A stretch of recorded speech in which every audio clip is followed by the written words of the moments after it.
YouTube, this is Perrin Lovett, PerrinLovett.me, and Freedom Prepper.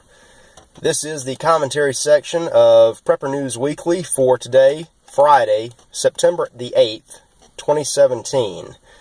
And I've got some great links down below. Check those out. The news of the week. And there's really one story that's dominating the headlines. It's almost the same story as last week, and that's hurricane season. A lot of times on the site and at other prepping sites, we talk about whether to bug in or bug out, whether to ride out whatever the disaster is in the safety of your home, or to flee to some other place.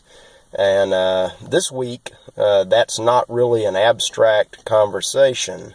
Right now, this is Friday morning, right now, hundreds of thousands, if not millions, of Floridians are making that choice, or they've already made the choice.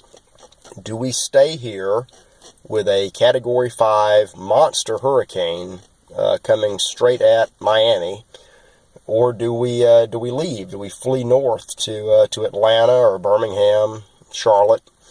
And the funny thing about Hurricane Irma, one, it's coming literally on the heels of Harvey, and the cleanup is still ongoing in Houston. The funny thing about Irma is, if you run to Georgia or Tennessee or wherever, the storm may follow you, because right now I've seen two tracks predicted. One is that it will hit just below Miami, maybe around Homestead, go straight up the East Coast, maybe near Cape Kennedy, go out to sea, and then come back in and make second landfall around Beaufort or Charleston, South Carolina, and go up into the Carolinas and Virginia. The other track, I think the majority modeling track, has it entering around Homestead, Florida, and going straight up the peninsula, literally blotting out the entire state and affecting every major city: Miami, Orlando, Tampa, Jacksonville, and entering South Georgia still as a hurricane. This track has it passing over Metro Atlanta as a strong tropical storm, entering Tennessee still as a strong tropical depression, passing somewhere between Knoxville and Nashville. I looked at the cone of uncertainty, as they call it, the possible damage areas, and it extends from the Keys to Alabama to Indiana to New York. So, as Rick Scott was saying the other day, this is a massive and extremely dangerous storm. And if you're in the bullseye down around Miami, hopefully you've already made your decision. You've already battened down the hatches, secured the yard furniture, and you have some water and a generator ready. Or else you're somewhere else right now. You've evacuated. And the evacuation orders aren't just mandatory in South Florida. Governor Deal ordered that Savannah and the Georgia coast be evacuated. And you've got states of emergencies now in all across the southeast, because this is a very, very, very serious storm. For everybody else, people out west, up in the northeast, Canadian preppers, foreign preppers, watch what happens with this storm, and learn, because this is not an abstract conversation. This is an actual event that's affecting actual people. Again, if you're down there in the path, and right now I'm actually in the path, although days away, you need to be taking precautions. Other news, wow, we have more mischief and mayhem in Washington, D.C.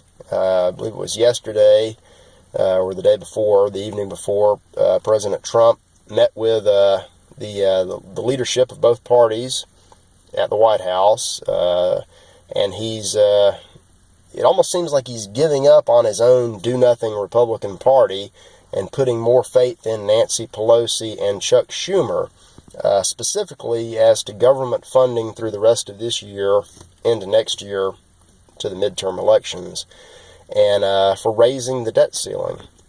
For decades, they've played this game of we'll take the debt right up to the statutory limit, and then we'll debate about raising it. And of course, they always raise it. And now the new strategy is, well, let's just leave it open-ended or infinite. We'll just never have to reassess it again. We'll just keep raising it to infinity. 20 trillion, 30 trillion, 100 trillion. It's only money, and they can always print more.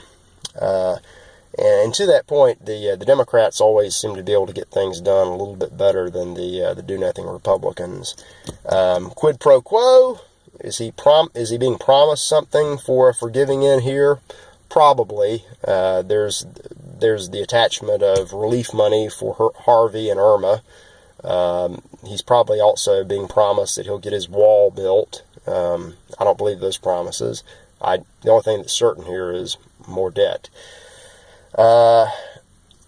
Football season, the NFL kicked off last night, and Patriots fans, that was ugly. That got very, very ugly.